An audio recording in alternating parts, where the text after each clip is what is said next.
Fancy seeing you here. Should I not say fancy seeing you here? Who let you guys in? Fancy seeing you here. Welcome to 1345 Londonderry Place, one of my favorite homes, not... Let's do that again, I'll get there. Total open concept, all top notch. Hello? You guys are still here? I guess we can continue the tour. Very grateful for you guys coming to 1345 Londonderry Place. Thank you for your time. Hopefully you enjoyed it, and I'll definitely see you guys soon.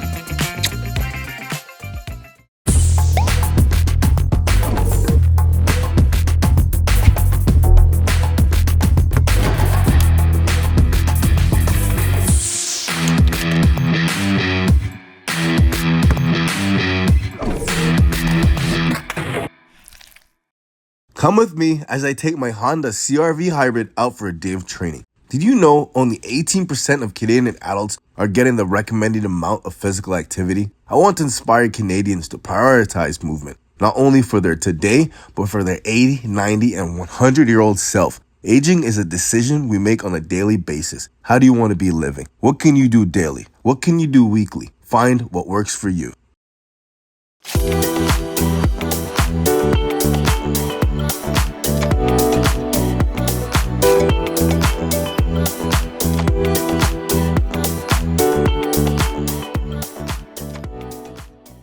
Do you want to know how much a personal injury case is worth? Well, it depends. That's the answer. It depends on both objective and subjective criteria. It's both art and science for an experienced personal injury lawyer to evaluate a case. The science is actual medical bills, lost wages, things that you can actually measure. Subjective. That's how you also evaluate a case. You look at future pain and suffering, past pain and suffering, impairment, all other classes of damages where there's not a very fixed number on it. So in order to evaluate a case properly, you need to look at both the objective and subjective elements.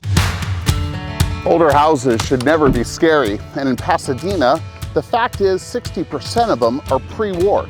That means they've been built before 1940. So we're going to be hunting for all of the details that exist in this house. And there's a very special one. It's almost a signature of this architect. And that detail is the broken arch.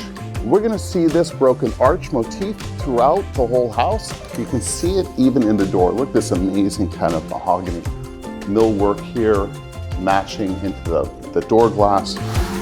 Again, it continues here. There's one in the fireplace. Look, there's one here in the arch. There's another one. Look, there's more. The architectural details of pre-war houses, just like this one, is what makes it so special. One more. If you're emotionally crushed, maybe you're devastated and you had a horrible month or a horrible year, Jesus understands your pain because he himself knew the pain of gut-wrenching sorrow. Notice also this, the psalmist is physically worn out. When your heart is troubled, it can be physically paralyzing. Because notice the words that he's going to use here. He says, "You hold my eyelids open." In verse 2, he says this, "My hand was stretched out at night." In other words, think about this. This was a sleepless night. Now let me ask you a question. Have you ever been so troubled, perhaps that you can't sleep? Maybe you spend your nights tossing and turning and your mind feels like you're in a theater, replaying whatever bad thing happened to you over and over again like it's a bad horror movie.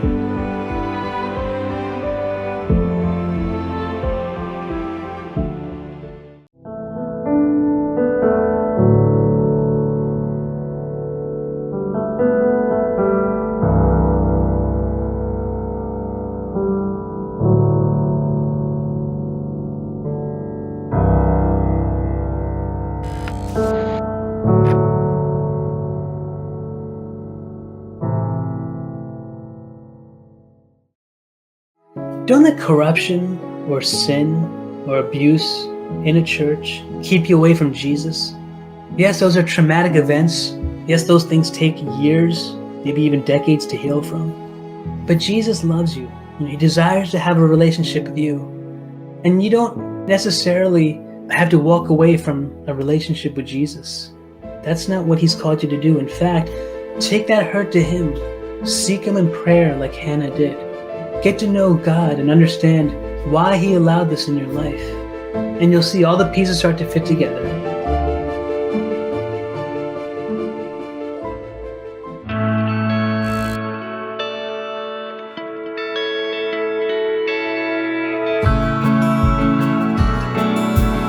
I cried out to God with my voice, and he gave ear to me. In the day of my trouble, I sought the Lord. My hand was stretched out in the night without ceasing. My soul refused to be comforted. I remembered God and was troubled. I complained and my spirit was overwhelmed. You see, Asaph, he finds himself in a sorrowful pit. This is more than just a bad day, it's gut-wrenching sorrow. And when your heart is troubled, it can be emotionally devastating. Because notice the words that he uses. In verse 1, he says he cried out to God. In verse 3, he says that his spirit was overwhelmed. Have you ever felt the weight of the world on your heart? That it just crippled you emotionally? That it broke you in pieces? Maybe you've been crying out to God. Notice what Asaph does. He doesn't fake happy. He doesn't pretend.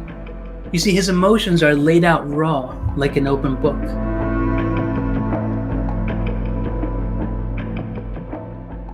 Just press play. Hey, trying to keep it real, trying to keep it fresh. I think a lot of people forget about this sort of thing, that you really got to keep up with the Jones, or do you? Everyone's trying to do the latest trend, the coolest, funniest little clip, adding all the little things in there. Well, guess what? Whatever works for you, that's what's gonna work. And yes, throw in a couple new elements here and there if you can. It'd be great to have some coaching. It'd be great to have some creativeness that some people just don't have. Well, hey, we're here for that. At the same time, what I'll tell you is this. One of my slides in my presentation is about a pizza. Now, I love pizza. Anybody?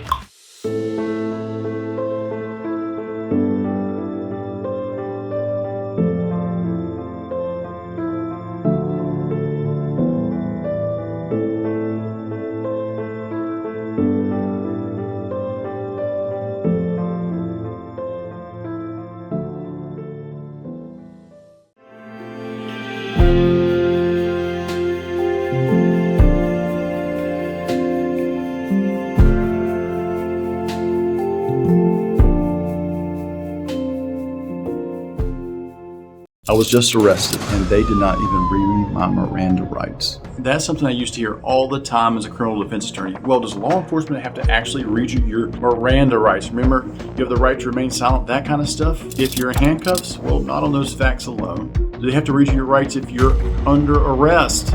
Not on those facts alone. Law enforcement has to read you your Miranda rights if you're subject to custodial interrogation. Custodial meaning in custody, meaning a reasonable person wouldn't feel free to leave. What always generally qualifies is being actually under arrest for a crime. What about interrogation, meaning questions reasonably calculated to lead to inculpatory, meaning bad for you evidence? So no, law enforcement doesn't have to read you your Miranda rights just because you're in handcuffs. Now, there are exceptions to this, and it's from state to state, but generally it requires custodial interrogation before they read you your Miranda rights, or your statements could be fruit of the poisonous tree.